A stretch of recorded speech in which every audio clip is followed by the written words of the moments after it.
Good morning बच्चों।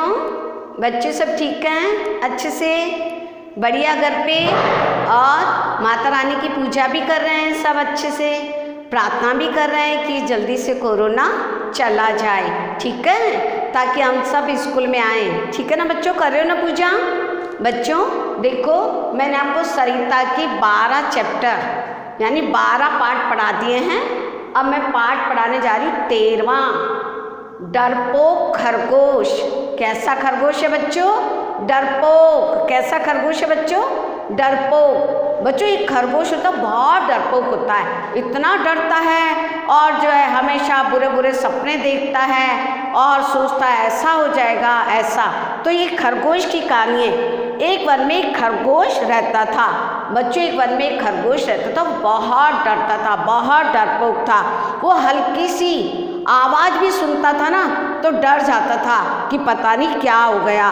वह सदैव किसी आहट को, वह सदैव किसी आवाज़ को सुनने के लिए क्या करता था, अपने कान खड़े रखता था कि कहीं से कोई आवाज़ तो नहीं आई, कहीं किसी ने कुछ कहा तो नहीं, कहीं कुछ बुरा तो नहीं हो गया। ऐसे उसके दिमाग में बातें आती थी और वो सपने भी क्या करता था, बुरे बुरे देखता रहता था कि ऐसा हो जाएगा, ऐसा हो गया। ऐसा था खरगोश बच्चों। ऐसे वो सो भी नहीं पाता था, ऐसे बुरे विचारों के चक्कर में वो कई बार रात को उठ जाता था और डरता था। तो एक दिन खरगोश क्या हुआ, एक सेब, एप्पल होता है सेब, उस सेब के पेड़ के पास एक दिन एक खरगोश जो है एक सेब के पेड़ के नीचे सो रहा था। कौन सा पेड़ था बच्चों? सेब। उस पेड़ के नीचे सो रहा था। जब वो सो रहा था तो क्या हुआ कि ऐसे ही पेड़ थोड़ा हिला तो एक सेब आकर क्या हो गया, नीचे आके गिरा। एक सेब जो है वो नीचे आके गिरा। तो उसने क्या देखा, उसके सिर पर आकर गिरा तो एकदम से घबरा गया, ये क्या हो गया, ये ऐसा तूफान कहाँ से आया। बहुत डर के घबरा के खड़ा हो गया और उसने भागना शुरू किया। वह चिल्लाने लगा, भागो भागो, आसमान गिर रहा है। कौन गिर रहा है? आसमान। बच्चों कौन गिर रहा है? आसमान। वो क्या चिल्लाया कि भागो भागो, आसमान गिर रहा है। बच्चों कभी आसमान भी गिरता है क्या? नहीं। तो ऐसे डरने लग गया, चिल्लाने लगा, भागो भागो, आसमान गिर रहा है। लोगों ने देखा, एक हिरण ने उसे भागता हुआ देखा। उसने कहा, भाई तुम क्यों भाग रहे हो, इतने डर क्यों रहे हो? उसने कहा, भागो भागो तुम भी, आसमान गिर रहा है। हिरण ने देखा, अरे आसमान गिर रहा है। तो खरगोश के साथ वो भी, हिरण भी भागने लगा और वो भी साथ के साथ चिल्लाने लगा, आसमान गिर रहा है, भागो भागो, आसमान गिर रहा है। बच्चों दोनों को साथ साथ भागता देखकर जंगल में जो इतने सारे और पशु थे, सब जने थे, हाथी, जिराफ, गैंडा, लोमड़ी, भेड़िया, झेब्रा, ये सारे अन्य जानवर भी जो है वो बिना सोचे समझे चिल्लाने लगे, भागो भागो, आसमान गिर रहा है। अब सब एक साथ चिल्लाने लगे जंगल में, भागो भागो, आसमान गिर रहा है, आसमान गिर रहा है। तो एक शेर ने उनकी आवाज़ सुनी। शेर ने ये शोर सुना कि कौन इतना ज़्यादा शोर कर रहा है, कौन चिल्ला रहा है, क्या हो गया ये। तो शेर ने अपनी गुफा से बाहर आया और उन्होंने उन सबको बुलाया कि तुम सब लोग यहीं रुक जाओ, तुम यहीं रुको, क्या हुआ है, क्यों चिल्ला रहे हो। तब जो है सभी जानवर एक साथ चिल्लाए, सभी जानवर एक साथ बोले कि जो है आसमान गिर रहा है, आसमान गिर रहा है। यह सुनकर शेर को जो हंसी छूटी, शेर इतना तेज हंसने लग गया, इतना हंसा, उनकी हंसी नहीं रुके और उनकी आंखों से जो है हंसते हंसते आंसू बहने लगे। उन्होंने कहा, अरे ये क्या बोल रहे हो तुम लोग, किसने देखा कि आसमान गिर रहा है और ये आसमान जो है कैसे गिर रहा है। तो उसने हंसी रोक के बड़ी मुश्किल से पूछा। तब जो है उसने पूछा, बताओ तो सही किसने देखा कि आसमान गिर रहा है। और तो अब सभी एक दूसरे की ओर देखने लग गए। खरगोश जिराफ की ओर देखता, जिराफ गेंडे की ओर देखता, गेंडा हाथी, और सब एक दूसरे को देखने लगे। और सबकी नजरें बाद में अंत में किसके पास गई? खरगोश के पास। किसके पास गई बच्चों? खरगोश के पास नजर गई। सबने कहा कि इस खरगोश ने कहा था कि आसमान गिर रहा है। तब जो है शेर ने कहा कि कहाँ आसमान गिरा है, चलो मुझे बताओ, मुझे वहाँ लेके चलो। तो जहाँ वो सो रहा था खरगोश, सेब के पेड़ के पास खरगोश जब सो रहा था तो वो वहाँ लेकर गया।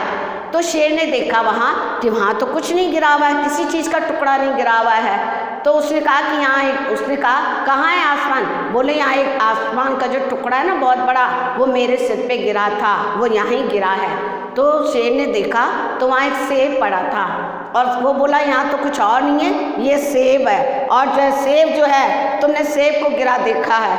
तो शेर ने सेब को उठाया और खरगोश से पूछा क्या यही आसमान है, या इसी को तुम आसमान कह रही हो कि आसमान गिरा हुआ है, आसमान गिरा हुआ है? तब जो है सबको क्या हुआ, सब देखकर हैरान रह गए। और जिसके लिए तुम शोर मचा रहे हो, शेर ने कहा, सब हैरान रह गए कि क्या हुआ। तब जो है खरगोश का सिर शर्म से झुक गया। उससे बच्चों बहुत डरता था, रात को भी डरता था, दिन में भी सपने देखना, रात को भी बुरे बुरे सपने देखना। तो फिर उस डर के मारे अगर उसके सिर पे आके सेब गिरा, उसने सोचा पता नहीं क्या आके गिर गया और आसमान गिर गया, आसमान गिर गया। और सारे जानवर भी इसके पीछे पीछे दौड़कर चिल्लाने लगे। बाद में जब पता चला, शेर ने कहा क्या तो कोई आसमान नहीं है, तो सेब है। तो तब जो है उसे अपनी जो है गलती, शर्म आई उसे अपने आप पर, और जो शर्म से उसका सिर झुक गया और उसका पूरा शरीर डर से, भय से कांपने लग गया। अन्य जानवर भी उसका साथ देने के कारण लज्जित थे। अन्य जानवरों ने कुछ देखा नहीं और वो भी सब उसके पीछे पीछे बच्चे भागने लग गए। तो जो है और भी वो जो अन्य सब जानवर थे, उनको भी शर्म आई कि हमने बिना सोचे समझे चिल्लाना शुरू किया है। बच्चों में बिना देखे और जो है बिना सुने अच्छे से ऐसे किसी पे विश्वास नहीं करना चाहिए। अब उन्होंने देखा नहीं और जो है वो सब खरगोश के पीछे दौड़ने लग गए। जब शेर ने कहा तो उन सबको क्या हुई, शर्म आई कि हमें अपनी गलती हो गई कि हम चिल्लाने लग गए हैं। तो ऐसे थे डरपोक खरगोश। बच्चों आप तो डरते नहीं है ना, आप तो बहादुर बच्चे हैं ना सारे, कभी डरना नहीं चाहिए इस खरगोश की तरह कि इतनी सी बात के लिए इतना बड़ा बखेड़ा कर दिया और सारे जंगल में तूफान मचा दिया, आसमान गिर रहा है। तो कोई आसमान गिरा नहीं था, वो एक सेब था जो गिरा था और वह डर गया, इस कारण वो बोला।